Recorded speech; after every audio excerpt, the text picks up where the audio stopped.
property has been gradually acquired over many years, with the first portion being selected in 1912 by Owen Thompson's grandfather. In those early years, the property was predominantly used for grazing and as a home paddock for Thompson Sr.'s bullock and horse teams. The teams were used for hauling and snigging timber in the district up to the 1930s. My great-grandfather selected a piece of land about 4 or 5 kilometres to the south of here and made his farm there and married another, well, was a local girl by then, but she was also an Irish migrant. And they settled there and began to raise a family, and that's where it sort of began from there. He was a farmer, and then my grandfather, his third son, was more interested in timber and took up a job driving bullocks when he was a young man, and selected a piece of land, the block next to us on the northern side of this block, where we're sitting now, and 1912 he took that up, and he made a life there, and that's where the roots of our family here started. The block where we are here today has always been in a member of the family since it was first ever selected. Linda and I have got grandchildren that are the 6th generation now to get their feet dirty in the same bit of ground. When our first grandchild was born, my father said to our daughter, "Bring her out here so I can see her." My daughter brought her baby out, and Dad said, "Take her shoes off and rub her feet in the dirt, girl, because that's where she belongs." So that's probably the sort of philosophy that I've sort of grown up with.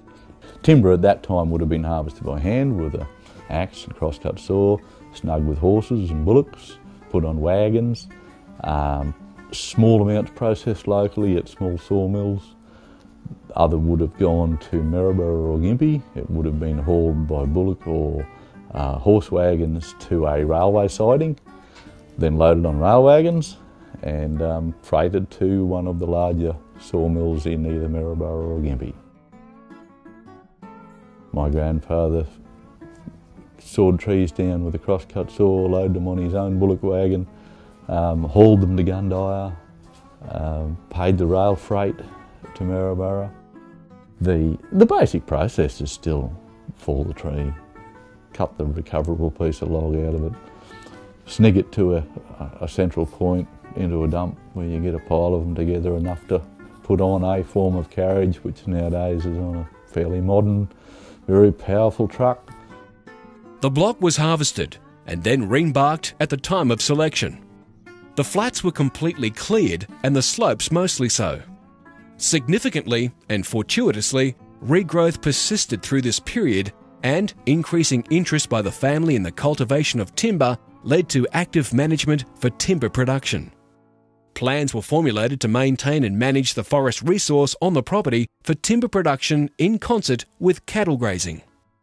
The property was heavily harvested in 1953, with all timber over 40 centimetre centre diameter removed due to tight economic conditions. In the 1960s, the forest was extensively silviculturally thinned whilst maintaining around 60 stems per acre. This was actioned by reason of retaining healthy, vigorous trees at a good spacing. In 1970, a large number of poles were harvested. However, since then, only low-intensity logging for girders or dying trees has taken place, by and large to augment a load. There's areas here you could see on aerial photographs from sort of 1958 to the early 60s where there was large salt scolds around the foot of the hill. Those salt scolds have all but disappeared now. When you look at the photos and see the small amount of large trees that were on the place then, in like 50, 55 years ago, there were very few larger trees on it, and only the beginnings of the regeneration of the standing timber.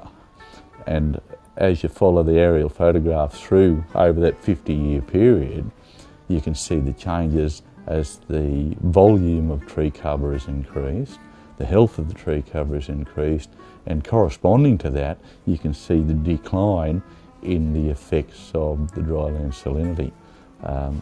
Those sort of lessons have to be well learned and well used. I've seen a lot of change in the timber industry, in harvesting and approach to the timber industry since in sort of 45 years that I've been poking around in it. And the timber industry of today, the timber industries that my sons see today is vastly different to what it was when I left school. And it's probably as much different as what it was from when I began as to when my father began. It was probably as big a leap forward or a bigger leap sideways, I don't know which direction, depending on your point of view. But it's a huge step away from what it was in 30 or 40 years. And where it'll be in another 30 years, anybody's guess, I suppose. But I still believe that the native hardwoods, we know they're the best timber in the world. The spotted gum in the Wide Bay Burnett area is the highest tensile strength of any hardwood in the world. It's the only place in the world where that quality timber self-regenerates from seedling to commercial maturity in less than an average human lifespan. It doesn't happen anywhere else in the world. It happens here. We can't stop it. There's been a lot of people wore out, generations of people in families who wore themselves out trying to beat them, and they still keep coming up. So our family philosophy has been, you can't beat it. You can bend it, but bend it and go with it, work with it, use it. But use it and use it well. It's there.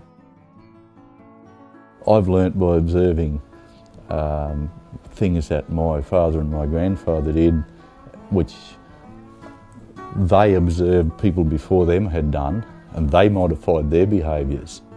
My grandfather saw that he couldn't beat the regrowth, and in spite of tough times and the fact that they felled trees with crosscut saws and carried them away on bullock wagons, so the volume of timber that they could shift was very small in comparison to today. But he could see that if you can't beat them, you may as well join them. And he soon found out that by leaving some trees to grow on the land, he actually got better grass cover. Through his life, and then as my father grew up as a young man, it became more apparent to him. So he continued the practice on, which then I have made that same observation, and I've modified my outlook over what my father did. I've taken a different outlook.